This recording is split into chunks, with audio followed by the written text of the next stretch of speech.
இன்னைக்கு கான்பூர்ல இரண்டாவது test match ஆட்டத்தின் பரபரப்பான முக்கியமான நான்காவது நாள் ஆட்டம் நம்ம இந்தியாவுக்கும் பங்களாதேஷ் அணிக்கும் இன்னைக்கு கடைசி ஓவர் வரைக்கும் ரொம்ப பரபரப்பாக நடந்து நிறைவடைஞ்சிருக்கு. இப்படி இருக்க ஒட்டுமொத்த ஆட்டத்தையுமே இன்னைக்கு நம்ம தமிழக பிளேயர் ரவிச்சந்திர அஸ்வின் ஒரே ஓவரில் அவர் மாற்றிட்டாரு அப்படிங்கிற மாதிரி இன்னைக்கு ஆட்டம் முடிய போகிற கடைசி நேரத்தில் நம்ம அஸ்வின் அவர் செஞ்ச செய்கை இந்த ஆட்டத்தில் தற்போது இந்தியா வெற்றி பெறத்துக்கு மிகப்பெரிய ஒரு லீடு கிடைச்சிருக்கு அப்படின்னு சொல்லலாம். அது மட்டும் இல்லாமல் இன்னும் பலாயிர கோடி வருஷங்கள் கடந்தாலும் நம்ம அஸ்வின் அவர் இன்னைக்கு நிகழ்த்தியிருக்க இந்த சாதனை யாராலையுமே நிகழ்த்தப்பட முடியாது அப்படிங்கிற ஒரு ரெக்கார்ட் பிரேக்கிங் சாதனையையும் சற்று கொஞ்ச நேரத்துக்கு முன்னாடி நம்ம அஸ்வின் அவர் நிகழ்த்தியிருக்காரு. அந்த வகையில் இன்னைக்கு காலையில் பங்களாதேஷ் அணி 2 நாள் ஆட்டம் அபேண்டம் ஆனதுக்கு அப்புறமா மீண்டும் ஆட்டம் விளையாட வந்தாங்க.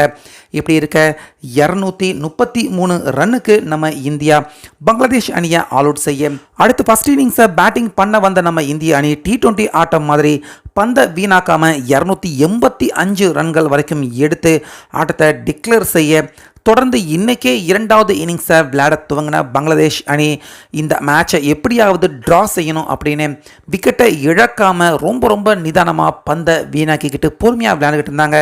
ஏற்கனவே நம்ம இந்தியா லீடிங் ஒரு 50 ரனில் இருந்ததால் பங்களாதேஷ் இந்த மேட்சை ட்ரா பண்ணியே ஆகணும் அப்படிங்கிற முனைப்போட விளையாண்டுக்கிட்டு இருக்க சரியான நேரத்தில் வேகப்பந்து வீச்சாளர்கள் பும்ரா, சிராஜ் இப்படி எல்லாருமே பந்து வீசி விக்கெட் எடுத்து கொடுக்க முடியல.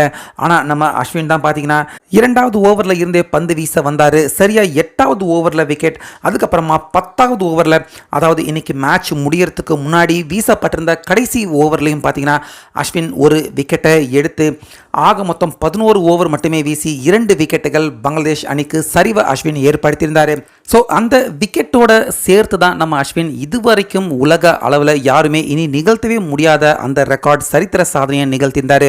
அதாவது அஸ்வின் இதுவரைக்கும் அவர் ரைட் ஹேண்டு பேட்ஸ்மேன்கள் 263 பேரை அவுட் பண்ணியிருக்காரு. அதே போல் அதுக்கு சரி சமமாக லெஃப்ட் ஹேண்டு பேட்ஸ்மேன்களையும் 263, அதாவது சரியான பேலன்ஸ் அப்படிங்கிற மாதிரி இதுவரைக்கும் அஸ்வின் அவர் வீழ்த்தின டெஸ்ட் விக்கெட்டுகள் எல்லாத்தையும் சேர்த்தா 263 right hand batsman, 263 left hand batsman, இப்படி சரியான பேலன்ஸ்டா அஸ்வின் இதுவரைக்கும் டெஸ்ட் மேட்ச் ஆட்டங்களில் இன்னைக்கு எடுத்த விக்கெட்டோட அஸ்வின் அவர் வீழ்த்திருந்திருக்காரு.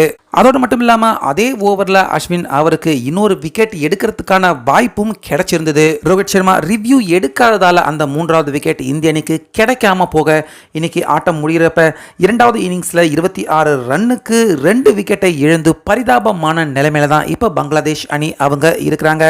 ஸோ ஓவராலாக இந்த 2வது டெஸ்ட் மேட்ச் ஆட்டத்தில் இன்னைக்கு டே 4ல் மொத்தமாக நம்ம இந்திய அணியின் நிலைமையை அப்படியே தலைகளாக மாற்றி வெற்றியின் பக்கம் நம்ம அஸ்வின் திருப்பியிருக்காரு. ஏன்னா இந்த 2 விக்கெட்டை நம்ம அஸ்வின் அவர் எடுத்து கொடுக்கலைன்னா நிச்சயமாக பங்களாதேஷ் தற்போது ஒரு நல்ல வலுவான நிலையிலையும் கண்டிப்பாக இந்த மேட்சை ட்ரா பண்ணக்கூடிய நிலைமையில தான் அவங்க இருந்திருப்பாங்க. அஸ்வின் எடுத்து கொடுத்த இந்த 2 விக்கெட், முக்கியமாக கடைசி ஓவரில் அவர் எடுத்து கொடுத்த விக்கெட் இந்த டெஸ்ட் மேட்ச் ஆட்டத்தில் நம்ம இந்தியாவுக்கு வெற்றியின் வாய்ப்பை தற்போது பன்மடங்கு பிரகாசமாக்கியிருக்கு. இதனால் டே 5ல் இப்போ பங்களாதேஷ் அணி பார்த்தீங்கன்னா மேலும் மிகப்பெரிய நெருக்கடிக்கு நடுவில் தள்ளப்பட்டிருக்காங்க. அதே போல் நம்ம இந்தியாவும் இந்த மேட்ச்சில் நிச்சயமாக வெற்றி பெறும் அப்படிங்கிற நம்பிக்கை தற்போது ரசிகர்களுக்கு நடுவில் ஏற்பட ஆரம்பிச்சிருக்கு.